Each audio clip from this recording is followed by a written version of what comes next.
अस्सलाम वालेकुम वरहमतुल्लाहि वबरकातुहू।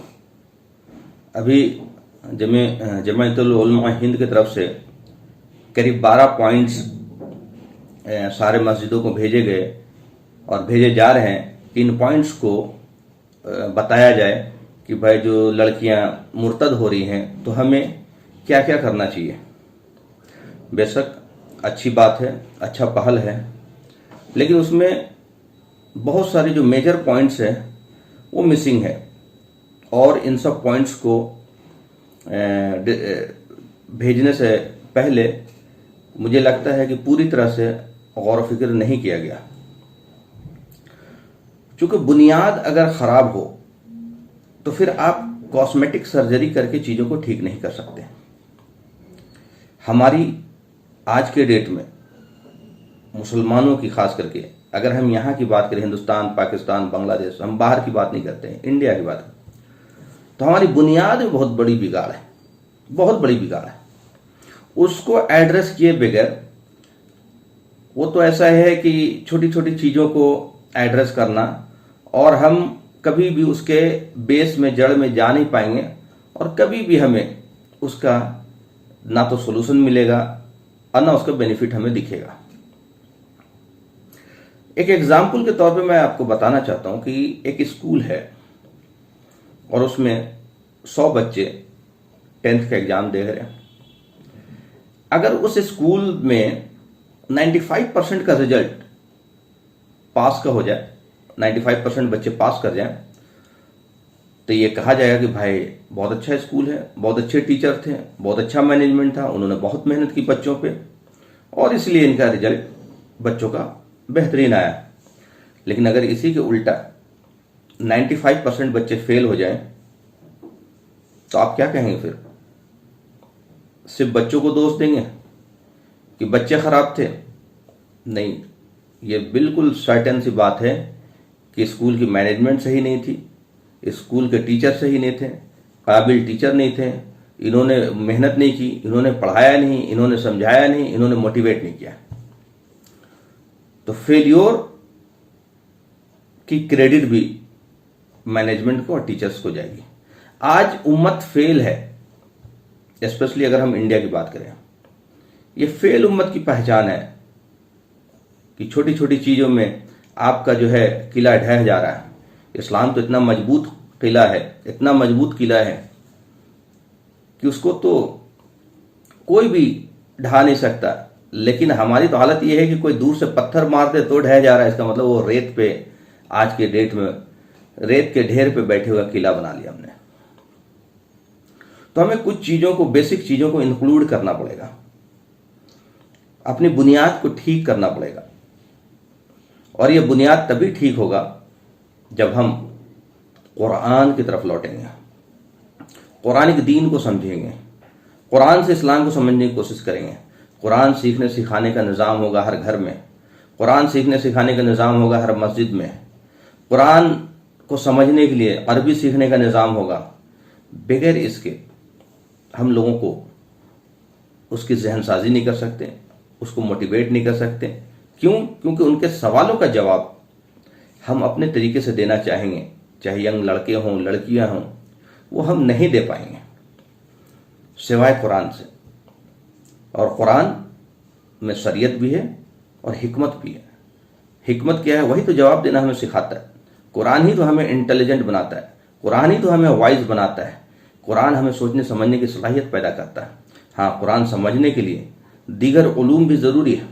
आपको फिजिक्स, केमिस्ट्री, मैथ्स और फिलॉसफी और ये सारी लॉजिक, वो सारी चीज़ें भी आनी चाहिए, तो आप ज़्यादा बेहतर कुरान समझेंगे। कुरान ना पढ़ने पढ़ाने का नतीजा क्या हो रहा, और हम क्यों नहीं एड्रेस कर पा रहे हैं? कोई भी एक लड़की यूं ही मुर्तद नहीं हो जाती, और हमें तो लगता है कि मुर्तद बोलना भी गलत है। उनको ट्रैप किया जाता है, उनकी जहनसाजी की जाती है, इस्लाम के बारे में गलत बातें बताई जाती हैं, और उनको जब वो जवाब ढूंढती हैं तो उनको वो जवाब नहीं मिल पाता। जैसे हमें एड्रेस करना चाहिए तलाक का इशू। तलाक एक बहुत बड़ा इशू है जिसकी वजह से लड़कियां बज़न हो जा रही हैं। एक लड़की को कहा जाता है कि भाई देखो कैसा तुम्हारा मजहब है, तुम्हारा शौहर गुस्से में कभी भी तलाक दे देगा तो तलाक हो जाएगी, तुम तो बहुत ही इनसिक्योर हो इनके साथ, तुम्हारा जिंदगी का कोई वैल्यू ही नहीं है, तुम्हारी अपने वजूद का कोई वैल्यू नहीं है, तलाक तलाक तलाक बोलेगा, घर से निकाल देगा। और अगर तुम उस शौहर के साथ दोबारा रहना चाहोगी तो हलाला जैसे गलाजा चीज से गुजरना पड़ेगा। तो कोई भी सलीमुल फितरत लड़की, चाहे हाईली एजुकेटेड हो, कम एजुकेटेड हो, कम पढ़ी लिखी हो, उससे मतलब नहीं है, उसके दिमाग में ये बात तो आएगी कि हाँ ये बात गलत है। क्यों ये चीजें राइज ही गलत है? कुरान के हिसाब से तलाक तीन इवेंट्स का नाम है, 3 अल्फाज का नाम नहीं है।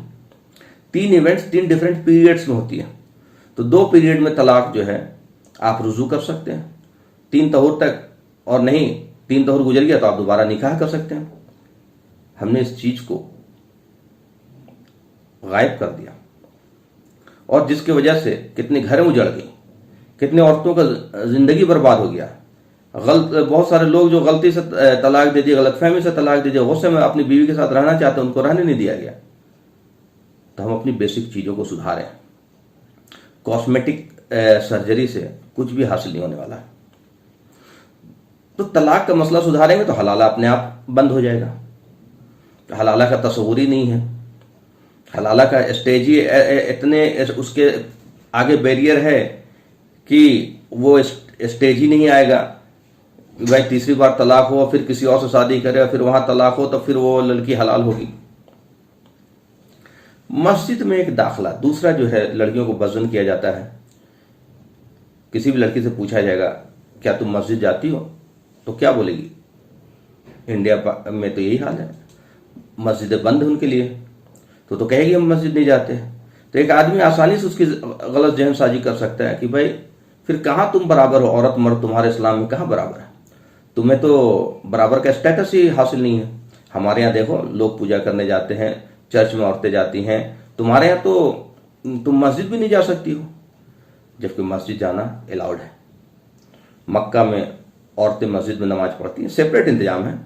मदीना में औरतें नमाज पढ़ती हैं, पूरे सऊदी अरब में पढ़ती हैं, पूरे अमेरिका, यूरोप, ऑस्ट्रेलिया में पढ़ती हैं, मलेशिया में पढ़ती हैं, सारी दुनिया में पढ़ती हैं। लेकिन ये हिंदुस्तानी मुसलमान, ये अलग ही किस्म का इनका दीन है, अलग ही इनके बहाने हैं, अलग ही इनका तस्वुर है। तो आप तो खुद जो है उसके दुश्मन बने बैठे हैं। फिर आप कहते हैं कि लड़कियां, क्यों आप क्या लड़कियों से जबरदस्ती आप उनके साथ करोगे? क्या आप उनको इस्लाम जो हुकूक देता है वो दोगे? इस्लाम जो इज्जत देता है वो दोगे? इस्लाम जो रेस्पेक्ट देता है कहाँ हम दे रहे हैं? जो इस्लाम रेस्पेक्ट देता है वो औरतों को हम कहाँ दे रहे हैं? तलाक की गिलाजत हमारे यहाँ, हलाला की गिलाजत हमारे यहाँ, मस्जिद में उसकी एंट्री बैंड, विरासत का हिस्सा नहीं देते भाई साहब। बड़े बड़े दीनदार कहे जाने वाले लोग, नमाज नहीं छूटती, असराक नहीं छूटता, चास नहीं छूटता, तहज्जुद नहीं छूटता, बहनों को विरासत में हिस्सा नहीं देते। क्यों नहीं देते? हजार तरह के बहाने की बहन मांगती नहीं, या हमने शादी में उनके खर्च कर दिए, हमने ये कर दिए। भाई ये सब बहाना नहीं चलेगा। आपको शादी में खर्च करने कौन बोला था? बहुत ज़्यादा दिखावा करने के लिए किसने बोला था? तो ये तो गलत, एक वहाँ भी गलत कर रहे हैं, दूसरा विरासत में हिस्सा नहीं दे रहे हैं। शादी में आपने 5 लाख खर्च किया, विरासत मालूम है उसके 50 लाख का बन रहा है। शादी में आपने 10 लाख का खर्च किया, विरासत उसके करोड़ों के बन रहे हैं। तो विरासत खा गए। उसके बाद कहते हैं भाई लड़कियां इस्लाम से बज़न क्यों हो रही? तो ये उलमा की कोई जिम्मेदारी नहीं है क्या? सारा ठीकरा हमने उम्मत पे फोड़ दिया कि तुम ऐसे करो, तुम ऐसे करो, तुम ऐसे करो, तुम। हम तलाक पे नहीं बोलेंगे, हम हलाला पे नहीं बोलेंगे, हम विरासत पे नहीं बोलेंगे, हम मस्जिद के दाखिले पे नहीं बोलेंगे, है ना। हम लड़कियां जो घर में हैं तो हर घर में मसलक की शिद्दत है। एक घर में एक अहले हदीस है, एक तबलीगी जमात है, आए दिन लड़ाई हो रही है। एक ही घर में कोई बरेलवी है, कोई अहले हदीस है, तो कोई देवबंदी, आए दिन लड़ाई हो रही है। ये तीनों एक दूसरे के शक्ल नहीं देखना चाहते हैं। इन तीनों आए दिन मतलब एक दूसरे को काफिर डिक्लेयर करने पे तुले हुए हैं। इन तीनों की मस्जिदें जो है एक दूसरे के लिए ममनू है कि वहां मस्जिद में आप एक तरह से लोग जा रहे हैं तो डर डर के जाते हैं। तो भाई ये कौन सा दीन हम पेश कर रहे हैं? तो लड़कियां भी तो हमारे घर में ही पल रही हैं, वो भी तो सुनते रहती हैं, आए दिन उन झगड़ों को देखते रहती हैं, कभी मसलक पे झगड़ा हो रहा, कभी उस पर झगड़ा हो रहा, कभी उस पर झगड़ा हो रहा, कभी तलाक पे, ये तो घरेलू मामला सारा, कभी तलाक पे इशू हो जा रहा, कभी हलाला, वो भी तो देख रही। तो उनको बहकाना फिर कितना आसान होगा। मैं तस्वीर करें, एक लड़की 20 साल 25 साल एक मुस्लिम घर में पैदा हुई, मुस्लिम कुछ तो मालूम होगा, कुछ तो जानती होगी, एकदम बिल्कुल तो कोरा तो नहीं होगी। तो दूसरा आदमी क्यों कामयाब हो जा रहा है बहकाने में? तो उसको सिर्फ एक दीन की कमी, तरबियत की कमी और इसकी कमी उसकी कमी बोल करके हम पल्ला झाड़ ले रहे हैं। एक्चुअली हम अपनी जिम्मेदारी को नहीं निभा रहे हैं, हम अपनी जिम्मेदारी से भागे हुए लोग हैं। और अपनी जिम्मेदारी में एक और भी जिम्मेदारी था कि अल्लाह का पैगाम सारी इंसानियत को पहुंचाओ। इस जिम्मेदारी पे तो बात ही नहीं करते, न तबलीग वाले बात करते, न बरेली वाले बात करते, है ना। सबके अपने अपने दीन हैं, अपने अपने मसलक हैं, और अल्लाह का हुक्म है कि अल्लाह का पैगाम अल्लाह के बंदे को पहुंचाओ, उसे डराओ, उसे बताओ मैं कौन हूं, उसे बताओ मोहम्मद सल्लल्लाहु अलैहि वसल्लम सारी इंसानियत के रसूल हैं, उसे बताओ जिंदगी का मकसद क्या है, उसे बताओ मरने के बाद क्या होगा, और उसे बताओ कि तुम्हारी किताबों में भी यही लिखा हुआ है। ये हम बताने, इस पे बात नहीं करेंगे। मजार परस्ती हो रही है, उसको नहीं छेड़ेंगे कि भाई नाराज हो जाएंगे लोग।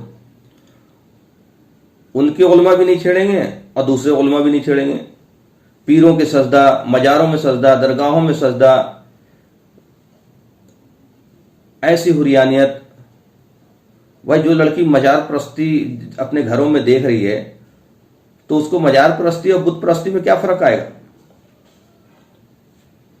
उसको तो बहुत ज्यादा डिफरेंस नहीं लगेगा। वो भी यही करे कि भाई ये हमारे जरिया है, हम भी यही करें, ये हमारा जरिया है। तो ये मजार परस्ती, दरगाह परस्ती, पीरों का सजदा, पीरी, फकीरी, मुरीदी, ये सारी बीमारी हमारे यहाँ है। हम ये मानने को तैयार नहीं कि हमारे यहाँ बीमारी है। हम तो दूध के धुले हैं, अब बाकी सारी खराबी दूसरों में है। इवन कोई जमात ये मानने को तैयार ही नहीं कि उनमें भी खराबी हो। भाई एक जमात जो है इंसान का ही तो गिरोह है कि फरिश्तों का गिरोह है? इंसान फरिश्ता नहीं हो सकता, वो गुनाह करेगा ही। तो इंसान की जमात जब बन जाएगी, कोई जमात का शक्ल ले लेगी, तो वहां गलत ना होगा। अगर ये तस्वुर है तो बहुत भयानक तस्वुर है। तो सारे जमात वाले ये समझते हैं कि भाई हमारे उलमा, हमारे अकाबरीन, हमारा जो सिलसिला चला रहा, हमारा जो तस्वुर है, हमारा जो अकीदा है, वो 100% परफेक्ट है, बाकी दूसरा सब गलत है।